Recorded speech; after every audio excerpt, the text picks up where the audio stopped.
beliaunya oke, silahkan gitu. Berarti Mbak Wulan, maaf, anu ya, apa, neng pondok pesantren? Iya. Pesantren surau kami. Di sini kalau beliau ngajari semeleh, meskipun saya belum semeleh ya tahap demi tahap saya lewati, terus kangen sama anak yo pasti gitu. Tapi dengan hari per hari yang saya lalui, ya saya mencoba untuk mendidik diri saya sendiri. Jangan lupa ke Kopium Cafe. Oh siap nih, omongnya aja Mbak. Jangan Daerahnya lupa mana? ke Kopium Cafe. Nanti ada acara dari tanggal 3 sampai 22 ngopi gratis, dan plus ada kelas-kelasnya, termasuk hari ini juga kelas juga ya. Iya, ternyata ketemu sama Mas Brewo itu. Saya juga makasih banget sharing-sharing, semoga saja bermanfaat amin, untuk amin, semuanya gitu.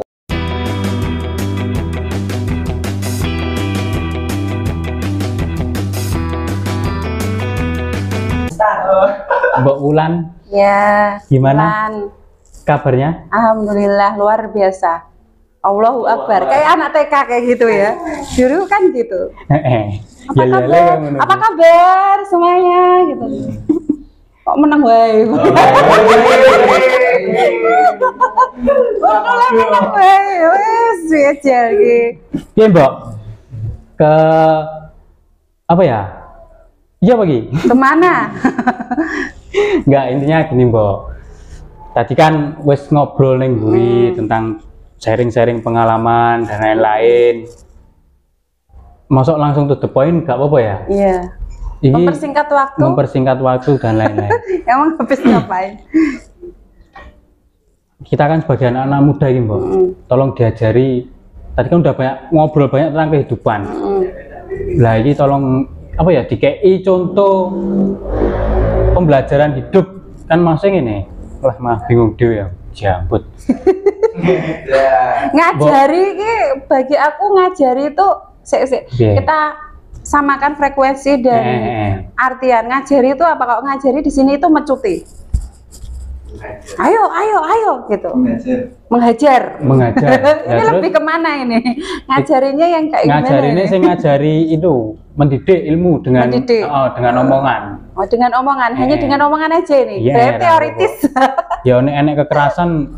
Ya ojo sih, ojo. Kan kekerasan tuh nggak cuman mencuti ngaplok gitu. Kita ngomong yang rada menyakiti hati, katanya itu juga kekerasan katanya. Iya, kekerasan ya kok bisa mentalnya sing kena apa mas stres. Permasalahannya itu yang difabel bukan jasad, tapi hatinya difabel. Kalau disuruh apa kok malah ngalor, kudu ngalor ngidul, kudu madep kulon, madep di, kan? Jadinya difabel kan, berarti belum paham, tidak membicarakan tentang umur ya, gitu. Ternyata kalau bocah cilik yang dibilang cah TK gini, ternyata imamnya di sini loh, gitu. Terus dia di belakang imam bener ini, meskipun masih tengah-tengah. Tapi kalau difabel mental, imamnya di sini loh, malah dia udah tahu kemana. Iya, Mbak, masih. Ini bahasa apa ya? Sampai difabel. Tapi enggak apa ya namanya dia, bukan saya mau membicarakan tentang difabel itu sendiri ya. Maksudnya difabel seperti apa enggak juga ya. Maksudnya contohnya seperti itu aja sih. Sebenarnya krisis kita sekarang ini tuh apa sih gitu. Ternyata di mental kita, di hati kita gitu. Kita sering menggunakan akal kita aja gitu. Diperintah misalkan sama siapa ya?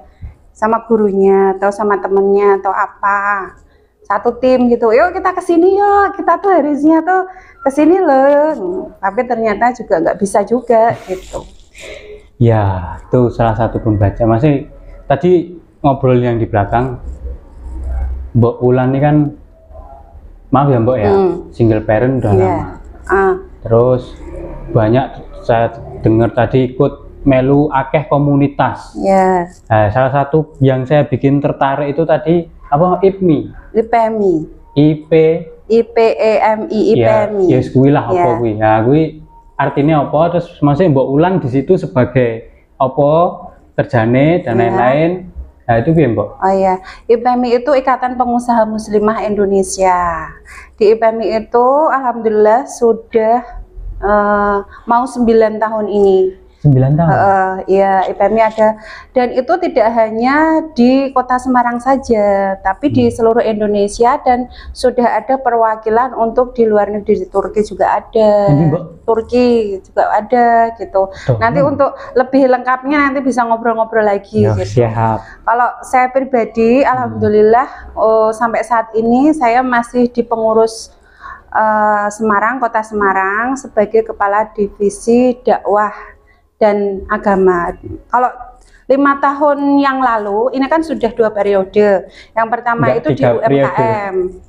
Enggak 3 periode. Belum. Dulu dia di UMKM, tapi karena saya tuh kepengennya, kok aku kepengen nyari pondok pesantren ya gitu. Terus akhirnya saya ke pondok sini, terus saya diem di sini selama 2-3 tahun. Habis itu ada ketua dan juga waktu itu kepala divisi agamanya datang ke sini, ngobrol-ngobrol, ayo Mbak jadi pengurus lagi. Bagaimanapun kan meskipun tadi sudah disinggung masalah keluarga itu, saya di sini pondok pesantren, saya harus minta izin ke kiai saya dulu gitu. Bagaimana kalau saya menjadi pengurus dan saya mengurusi maksudnya di luar pondok gitu, dan beliaunya oke, silahkan gitu. Berarti Mbak Wulan, maaf, anu ya, apa, neng pondok pesantren? Iya. Pesantren surau kami di Banyumanik, Jalan Tusamraya gitu. Maksudnya, sorry ya, Mbak, soalnya sak ngertiku, ya ini pemahamanku sing tolol lah ya, goblok ya. Kan kadang-kadang, ya nek pondok pesantren kuwi kan isinya cah nom-nom lah, ya toh, cah cilik-cilik, lulus SD, SMP. Iki enek khusus pondok pesantren sing sorry to say loh ya Mbak, seumuran si Mbok ini ki enak juga. Iya, waktu itu tuh saya juga mencari-cari kemana, aku cari-cari, nggak lagu ya. Terus tuh umurku tuh udah sekian gitu, nggak usah disebutin ya, udah kelihatan tua gitu. Enggak, masih muda kok. Ya waktu itu terus saya dikasih info sama saudara saya, ya Mas keponakan lah gitu, bilangin kamu daripada ngaji kemana-mana gitu, terus kamu yang nyari apa atau nyari apa kamu ini gitu. Terus aku bilang aja jujur, aku tuh nyari pondok pesantren, tapi apa ada pondok pesantren untuk aku gitu. Yang untuk seumuran aku. Seumuran aku, dan kayak apa gitu. Bentuknya. Bentuknya.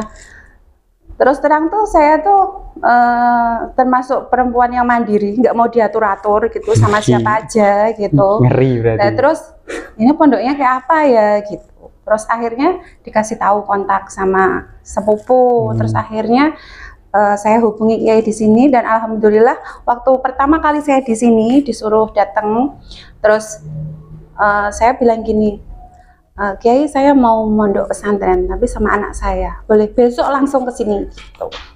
Besok paginya langsung saya ke sini gitu aja. Yang memang yang saya cari itu gitu loh. Maksudnya berarti sebelum Mbak Wulan ini masuk pesantren, kegiatannya apa Mbak? Kegiatan saya sebelum masuk pesantren? Ya, basicnya tuh saya tuh senang utak-utik ya, maksudnya utak-utik itu membuat kerajinan. Alhamdulillah dulu waktu SD itu saya ingat bener diajarin sama guru saya waktu itu, nggak masuk ke ini ya formal ya, SD negeri. Saya sendiri Jatingaleh ya, SD Karangrejo Jatingaleh situ diajari untuk merajut. Ya, merajut benang. Ya waktu itu bikin apalah namanya, pita-pita gitu. Terus habis itu kok ada komunitas, ada temen bikin. Aku terus lihat aja, loh kok kayak dulu ya, gitu. Alhamdulillah aku bikin. Terus aku belajar membuat pola desain. Misalkan tas gitu. Tas seperti apa ya, bentuk apalah gitu. Berarti aku harus tahu polanya, dasarnya seperti ini, dan simpul-simpulnya apa aja gitu, tahap demi tahap. Terus akhirnya bisa baca pola. Terus akhirnya bisnis rajut dan juga bisnis baju. Saya dulu jualan baju. jualan jadi. baju muslim. Beberapa istilahnya apa ya, merek-merek tertentu, brand-brand tertentu, dan saya punya brand sendiri, tapi saya bukan desainer. Saya menjual gitu. Yang saya pergunakan itu selain jaringan pertemanan, ngomong sama teman-teman gitu, saya pergunakan Facebook waktu itu. Gitu. Masih zamannya Facebook. Masih zamannya Facebook, dan memang maksimal. Ada yang beli dari luar negeri itu banyak gitu. Meskipun mereka itu asli Indonesia, tapi begitu lihat produk terus minta dikirim kemana. Gitu. Terus saya gabung dengan komunitas yang namanya IPMI itu. Waktu itu IPMI itu berarti maaf, sebelum masuk ke pondok apa udah masuk ke pondok? Belum. Oh, IPMI itu sebelum masuk ke pondok? Iya, jadi saya tuh aktif di IPMI dulu, di IPMI, dan ya dari kecil tuh saya tuh seneng ngopeni bocah, ngopeni siapa gitu. Jadi saya tadi cerita ke IO dakwah gitu ya. Terus di IPMI, terus ngadain ngaji, waktu itu ngaji di mall malah. Jadi orang itu aneh juga ya, kok anak ngaji tapi di mall gitu. Ya alhamdulillah ya berjalan gitu. Terus ketua saya itu sama teman-teman saya maksa, Mbak Wulan harus ikut Top Icon souvenir. Waktu itu lomba souvenir yang kategorinya itu harus ada ciri khasnya kota masing-masing gitu. Terus saya gini, loh acaranya kan baru udah berjalan dan tinggal seminggu lagi gitu. Saya mau bikin apa? Pokoknya bikin sembarang gitu. Waktu itu saya bikin sepatu rajut, sepatu anak-anak. Terus saya kasih aksen batik pita gitu. Iya.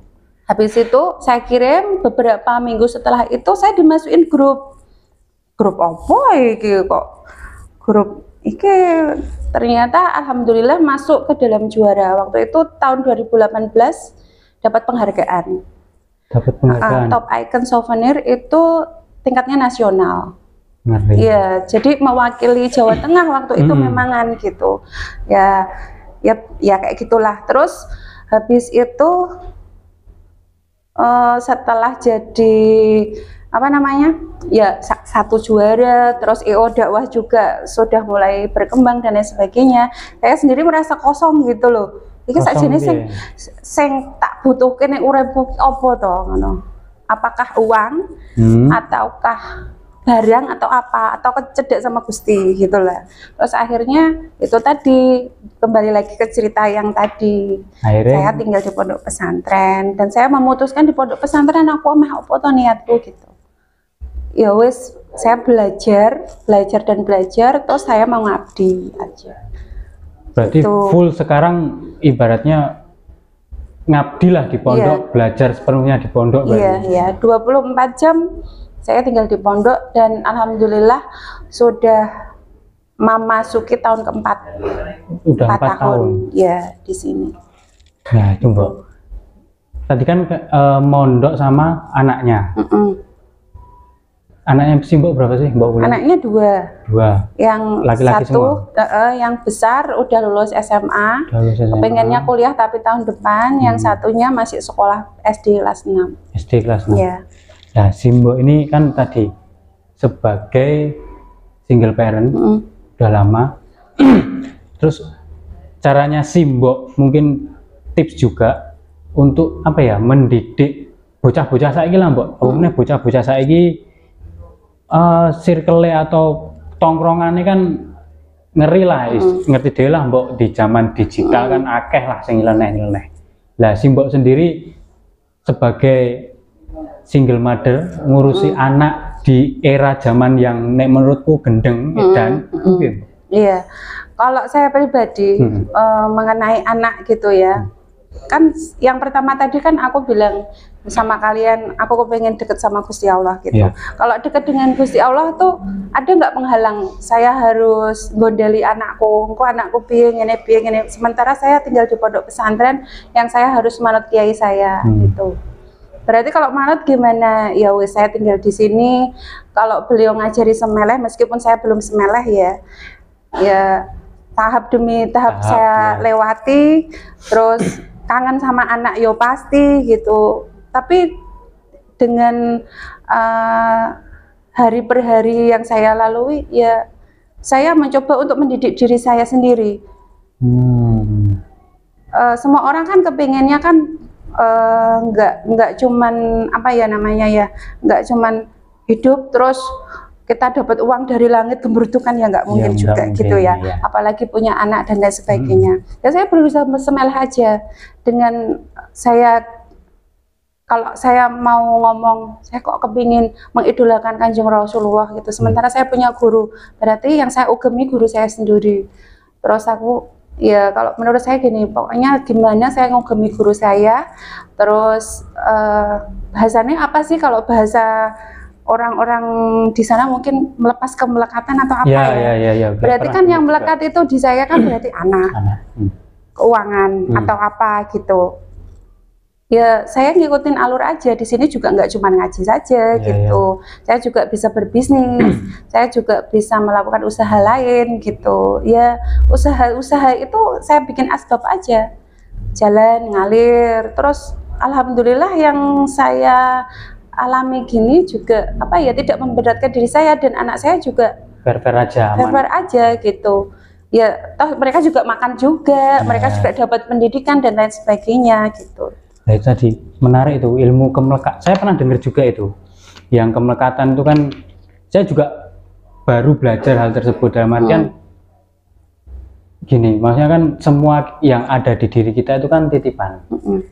Yang saya pelajari, saya belajar hal itu, ketergantungan itu, supaya nanti suatu saat, entah itu kita bukan mendoakan uang mati enggak ya Mbak, cuman yang saya takutkan, saya kenapa belajar itu, ketika nanti saya suatu saat kehilangan seorang yang aku cintai, nggak terlalu yang berlebihan. Nah itu yang baru saya kan, ya sedih pasti, cuman kan kadang-kadang orang terlalu berlebihan sampai berminggu-minggu apa, ya itu yang baru saya pelajari sih Mbak. Memang harusnya belajar itu juga sih ya Mbak ya, dari muda juga ya. Iya, tak habis ya Mas, ngelak.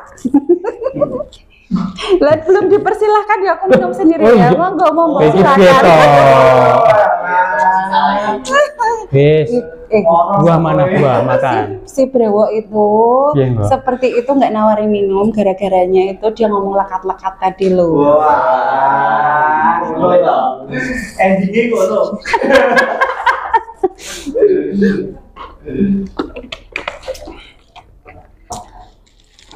Jadi saya tidak ngomong diri saya itu baik. Iya Mbak, aku itu dua ngapain lah. Cuma sharing aja ya. Mbak, iya. Saya berusahanya gini aja.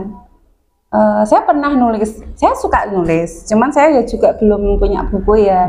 Cuma di IG iseng nulis. Tulisan saya tuh ngomongnya tentang gini. Kita itu harus bermanfaat. Minimal untuk diri saya sendiri dan juga sekitar gitu. Tapi bagaimana bisa bermanfaat kalau kita belum selesai dengan diri kita sendiri? Maksudnya kita masih menggantungkan apa sama orang tua atau guru kita atau siapa gitu. Intinya adalah diri kita itu harus mulai dari diri kita sendiri gitu. Cita-cita kita kan biasanya setinggi langit ya. Aku kepengen jadi pengusaha, aku pengen jadi politikus, aku pengen jadi apa, harapan kita tidak sesuai dengan ekspektasi gitu ya. Ya udah, kita mulai dari sekarang aja. Aku pengen cedak sama Gusti, berarti langkah saya apa gitu. Dan kalau udah pasrah ya udah pasrah aja. Nih wis semelah ya wis semelah. Tetap ada ikhtiar dan lain-lain. Iya, ikhtiar pasti. Itu pasti. Kan nggak ada gemburutuk dari langit gitu ya. Minum aja kan, saya berusaha ngambil. Tak minum. Ya, ya mungkin Mbak Wulan bisa kasih cerita pengalaman sedikit lah, pengalamannya hidupnya Mbak Wulan untuk kita anak-anak muda zaman sekarang, supaya kedepannya nanti kita maksudnya gini Mbak, semakin ke depan kan zaman semakin lebih parah saya yakin, karena udah ya ada riwayatnya lah. Nah mungkin kita kan bisa belajar dari pengalaman juga. Sebagai contohnya misalnya kita kan kalau mau kita tidak harus merasakan sakit dulu, ya intinya intinya kayak gitulah, kita nggak harus merasakan sakit. Tak mau bener ya. Jadi pembelajaran itu kan bisa didapat dari pengalaman. Ya mungkin Mbak Wulan nih bisa ngasih pengalaman lah bagaimana cara apa itu? Bagaimana cara survive dengan hidup sendiri sebagai single parent. Iya. Kalau menurut saya gini loh. Tadi kan saya udah bilang, saya butuh minum, berarti saya harus ngambil dulu. Saya harus berupaya dulu sampai mulut ke mulut saya gitu. Ya, harus dipraktekin. Iya kan? Iya. Iya, Mbak. Yang basic agama yang satu pasti. Setuju saya kalau itu. Ya, bagi anak-anak sekarang mungkin kan sudah ada hadratus Google juga ya, browsing apa-apa, ilmu fikih lah, ilmu apalah, pasti bisa lah. Secara apa ya, secara formal atau secara SOP sholat oke lah, sholat. Tapi setelah sholat itu kita mau apa gitu loh. Ya toh, apakah rezeki itu turun gemeruduk begitu saja kan juga enggak. Intinya kan kita harus menyiapkan wadah gitu. Kalau misalkan botol, kita harus mengosongkan ini dulu, terus baru diisi, baru ada isinya. Intinya apa sih? Kalau kita mau memiliki semuanya, sebotol ini jadi milik kita, kita kan pertama kali harus nyiapin wadah. Gitu. Kalau wadahnya itu kotor, berarti kita harus bersihin wadahnya itu. Bagaimana caranya? Kan tadi udah ngobrol-ngobrol masalah apa-apa, udah tahu lah gitu. Untuk saya sendiri ya gitu, bagaimana saya menyiapkan wadah saya mengosongkan sesuatu hal, jadi dengan mengosongkan wadah itu saya bisa jadi tahu ini mau tak isi apa sih, minuman kopi kah, air putih kah, atau apakah. Nah, nanti kalau sudah terisi baru bisa bermanfaat untuk orang lain gitu. Berarti intinya di diri kita sendiri dulu, sambil kita belajar juga sambil ya mengedukasi orang, ngasih tahu orang, walaupun ya intinya dia berubah apa nggak berubah kan itu dari dirinya sendiri. Yang penting tugas kita kan cuma mengingatkan. Sama-sama mengingatkan, sama-sama belajar. Intinya kan diri kita sendiri. Kan kita bisa jadi guru sekaligus murid untuk diri kita sendiri gitu.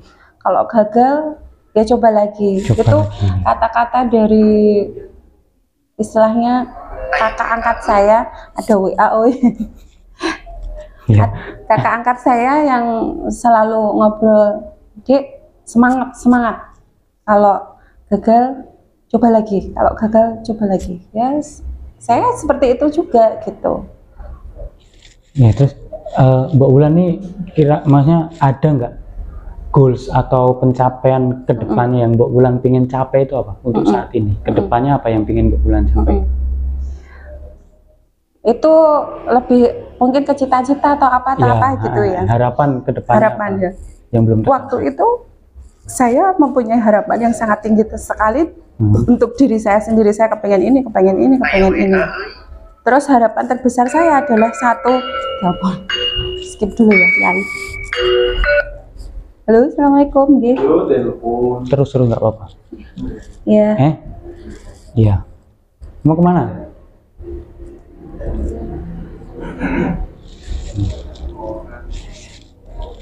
Makasih loh. Iya.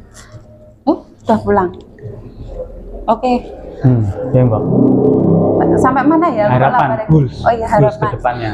Saya mempunyai harapan yang sangat tinggi terhadap diri saya sendiri dan orang lain. Tapi ternyata yang saya dapatkan itu malah mematahkan harapan-harapan saya semuanya gitu.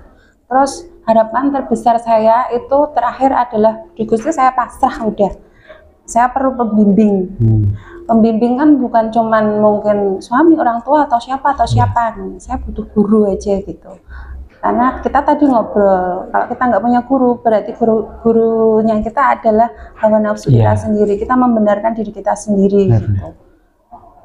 Terus semenjak itu saya belajar ya sudah, saya ngalir aja gitu. Ini Gusti Allah ngepost ke saya di mana. Tapi dengan satu syarat dan ketentuan berlaku kalau menurut saya ya. Yaitu tadi rezeki kan nggak cuman uang aja ya. Benar, kesehatan, keluarga dan lain-lain. Contohnya aja kita bernafas, tapi kita itu sering lupa bagaimana caranya kita itu bernafas. harus kita syukuri. Iya, Syukuri benar. dengan apa, kan semuanya udah pada tahu gitu loh. Itu banyak syukur aja. Jadi saya tuh sudah tidak memiliki harapan untuk apa-apa, tapi disyukuri aja. Iya, berarti ngalir aja Mbak. Ngalir ya? aja. Berjalan Iya, aja. ngalir Dan aja. intinya semua yang terbaik lah. Iya. Ya, ini mungkin terakhir lah Mbak. Waktu juga udah malam juga, takutnya buat istirahat. Quotes hari ini untuk pendengar kita. Quotes untuk hari ini. Kata-kata Iya, untuk Oke. pendengar kita. Sebenarnya kalau ngintip-ngintip di IG saya tuh banyak kata-kata. Iya, Saya sering nulis gitu berkaitan dengan ini semuanya ya. Tadi ditanya mengenai apa, bagaimana tips and trick dan lain sebagainya.